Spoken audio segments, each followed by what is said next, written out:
Neil, obviously start with the game tomorrow night. What are you expecting from St Mirren? Well, they've had their troubles, as we know, over the past week or so. I think it's just a question of Jim trying to just, refocus again after what's been a difficult week for them. Not a great result for them, obviously, at the weekend, and I'm sure you'll be looking for, a better response. He was pleased with the performance, obviously, but not the scoreline. And we've always found it pretty tough to play there. It's a tight pitch, and we got a positive result on Boxing Day last year. But I'm just looking for us to build on, a very good win at the weekend, better levels of performance from us. But we're excited about the games coming up now. We've seen more positive coronavirus tests today at Hamilton. Is that a real concern for you going forward, that this looks as if it could well be a regular thing on a week-to-week basis? Well, first of all, I hope that, these things are sometimes out of people's control. And I hope that the people involved, are okay. And it's probably just something that we're going to have to sort of live with as we go along and put up with. And, thankfully for us, we've got another round of testing and all negative. But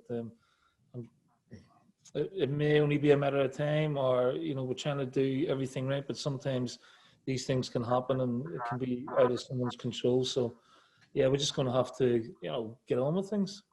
Do you think that is the right way to deal with it, in terms of, clubs are doing the right things, they're identifying quickly, the players are sitting out, they're isolating, and we're just getting on with the football?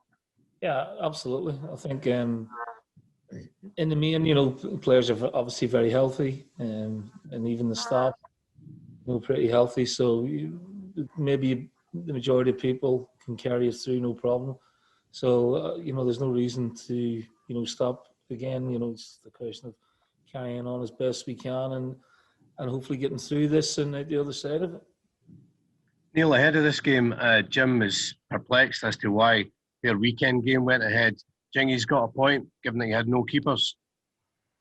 I think it's very difficult, situation they found themselves in with, one goalkeeper getting it and, the other guys having to self-isolate.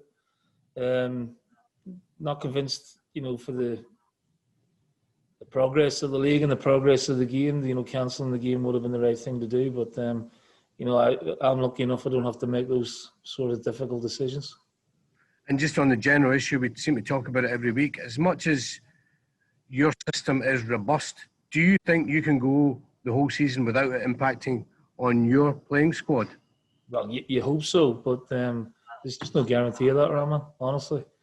And, people who, look, are fit and healthy, all of a sudden, they come up, roll up, have a test, and they're positive, and they're bemused by it, So everyone's trying to be as careful as possible, but also trying to find the balance of, being disciplined in regards to the virus, but also trying to live, some sort of life.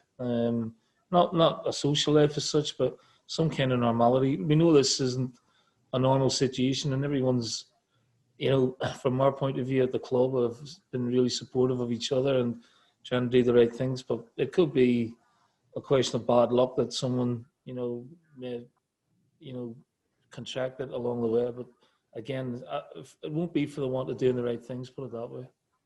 Just away from the pandemic, and the last question from me, I wondered if you had a chance to see what Gary Breen said about Shane Duffy's move to Celtic. He was quite disparaging of not only the move, but also Scottish football. Yeah, I mean, that's just someone who doesn't know the game up here. I could give you a list as long as your arm of players who have come up here, thrived, gone on the better things, or had a great career while they've been here. So I think Gary's comments are totally unnecessary, unfounded. There's no sort of substance to them whatsoever, and, completely wrong. I think this will be great for Shane's career. I think it'll be great for his profile. I think it'll make him a better player, and that means a better player for Ireland as well. And what an impact you got from him on his debut. Yeah, he had a great debut, and he got better as the game went on. So he should take a lot of confidence from that, and everyone was delighted for him, obviously. Neil, just on the COVID thing again, just briefly, because St Mirren lost their 3 keepers, would you and your staff be tempted at all to change the way that your goalkeepers either train or interact with each other, just to make sure that this fingers crossed, would never happen at Celtic. Is that even possible? Is that something that you guys have thought about? Yeah, something Stevie Woods has looked at, but it'd be very difficult to change the routine of a goalkeeper because it's such a specialist and specific position on the pitch, and their sort of training drills and training routines are quite different from the outfield players. So no, not drastic or sweeping changes, but probably just a little sort of bit of a prompt in the right direction that we just have to be very careful. Yeah, because if there's one guy that you can't go without, it's your goalkeeper. Otherwise, you'll be looking at emergency loans or whatever if this ever happened again to you or any other club. Yeah, so we're on guard for that and on point for that. So, we've got 3 very good goalkeepers in the building. So, hopefully, touch wood that they don't have to isolate at any time as we go along. Neil, since we last spoke to you, Bolly's gone off to Istanbul. Has that accelerated your need to get left back covering? Well, yeah, I mean, it means there's a vacancy there now that needs to be filled. So, yeah, we are looking in that position. Is that something that you'd be able to fill maybe this week? I mean, you've been linked, I think, with Ben Davis at Preston and with Doughty at Charlton. Are those 2 names viable? It's just speculation at the minute, Charles. We do want to, add to the squad if we can. If we can't, I'll be absolutely delighted with the squad that I've got. So, if it's the right fit for the club and the team and the squad, and it's within the financial sort of budget, then we will look to do that. But in terms of names, I can't give you any at the minute, obviously.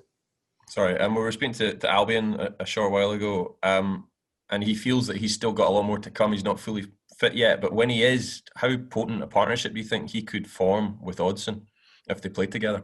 Well, I think we've seen already. He's come off the bench twice and scored. And then he scored from a starting position in the team. You can tell that he's still not near match fit. That's going to be another 2-3 weeks away to get him up to full speed. But I'm delighted with the contribution he's made so far.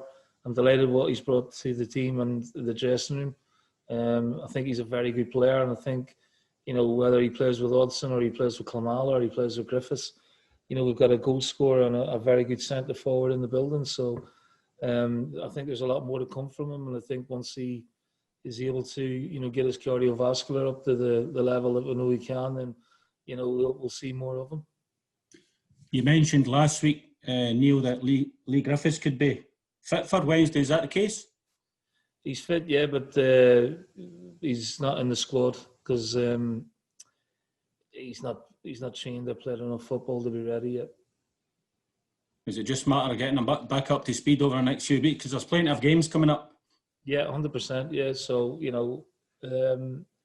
it's just lack of training and lack of game time that's stopping him from being in the squad at the minute. In terms of the calf strain, looks like he's over the worst of that now. So he's still doing still training and topping up his fitness work at the minute. Okay. Neil, are there any other injuries, any other updates? How's Mikey Johnston getting on? Okay, he's rehabbing well. Again, we assess him day by day and week by week. He's on track to be ready for another maybe 2-3 weeks away before he can begin training. Tom Rodgick's back training again, hasn't played a lot or trained a lot, so he'll not be available for the squad tomorrow either. What is the latest on Rogic? If he was fit, would he be up for selection? Obviously, his move abroad fell through. Is he a Celtic player in your eyes completely? Absolutely, he is, yeah. I mean, he's under contract here and we want him fit and ready because he's an asset to us. I've gone on record saying many times I'm a big fan. He had the knee problem, then the ankle problem, but he's shaking them all off and he just needs a bit more training time, and we'll get him some game time hopefully in the next week or so. How happy are you to finally get the opportunity to close the gap on the top two? Obviously 2 games in hand, but you can move second with a win tomorrow. Well, it's important to win the game, first and foremost, no matter what stage of the season it is. But it gives us an opportunity. It's one of the games in hand we have, so it's important we maximise the opportunity to take the 3 points. Thanks, Neil. Neil, just pick up something that you said at the start, just in terms of, again, COVID related. Is Scottish football just going to have to kind of accept that it might well be impacted at whatever club, but it's going to do more harm long term to stop-start rather than just keep going through it? I think so, Rahman, yeah. I don't know what advantage would be gained by, stopping things and then starting it up again later on. I don't know how feasible that would be to start with in terms of fixtures and the way the calendar's set out. And I don't think, I'm hoping it won't be necessary, unless there's a deluge and, it gets out of control. But at the minute, it seems to be, in conjunction with a lot of other leagues around the world, we're getting a few sort of positive tests, whether they be here in Scotland or England, or as you've seen with countries in the international games as well. A few of their players been away, picked it up. But you've got to carry on. We must keep it going. I think it's vital that we do.